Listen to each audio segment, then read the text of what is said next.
बाल बाल बच गए आप। मेरा बच्चा 3 साल का बच्चा मेरा बहने वाला था। आपके साथ ही था ना? मेरा बच्चा, तो मैं उसको स्कूल से लाने गई थी, सारा बैग जूता सब बह गया। तिमी पार भइसकेको छ? अरे बाबा नर्भस नहुँ न, भयो त पार भयो त। किन यस्तो छिरेको? আবহাওয়া দপ্তরের সতর্কবার্তা মিলে গেল। ডুয়ার্সের নদীতে হরপা বান, প্রাণী বাঁচল অভিভাবক সহ ছাত্রছাত্রীরা। আলিপুরদুয়ারে হরপা বান, নদীতে ভেসে যাওয়ার হাত থেকে বেঁচে গেল ছাত্রছাত্রীরা। আলিপুরদুয়ারের জয়বীরপাড়া চা বাগান এলাকায় সকালে এক ভয়াবহ দুর্ঘটনা ঘটেছে। স্কুল থেকে ফেরার পথে নদী পার হওয়ার সময় হঠাৎ বৃষ্টির জলে নদীতে হঠাৎ বন্যা পরিস্থিতির সৃষ্টি হলে 5 জন ছাত্রছাত্রী এবং 2 জন অভিভাবক হরপা ভানে ভেসে যাওয়ার আশঙ্কায় পড়ে যায়।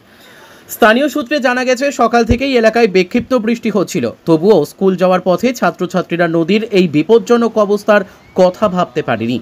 নদী পার হওয়ার সময় হঠাৎ জলস্তর বেড়ে যাওয়ায় তারা হরপা বানে ভেসে যাওয়ার উপক্রম হয়। অবশ্য স্থানীয়দের সাহায্যে তারা কোনো মতে নিরাপদে ডাঙ্গায় উঠতে পারে, যদিও এই ঘটনায় তাদের স্কুল ব্যাগগুলো নদীতে ভেসে গিয়েছে। মৃত্যুকে কাছ থেকে দেখেছিল ওই ছাত্রছাত্রীরা। এই ঘটনায় এলাকায় তীব্র আতঙ্ক ছড়িয়ে পড়েছে। Bureau report, news today India. तिमी पार भइसकेको छ, नर्भस नहुँ? कहाँको हुने? बाल बाल बच गए आप। मेरा बच्चा 3 साल का बच्चा मेरा बहने वाला था। आपके साथ ही था ना? मेरा बच्चा, तो मैं उसको स्कूल से लाने गई थी, सारा बैग जूता सब बह गया। कौन स्कूल पढ़ता था? SDR से ना?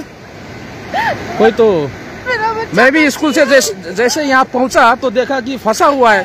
मैं भी तो आप लोग की हेल्पलेस था ना। मैं भी घुसे तो पानी नहीं था, बहुत कम पानी था, अचानक से इतना बहाव आ गया। मैं भी वहाँ जा नहीं सकता था, क्या करे, मैं भी मजबूर था।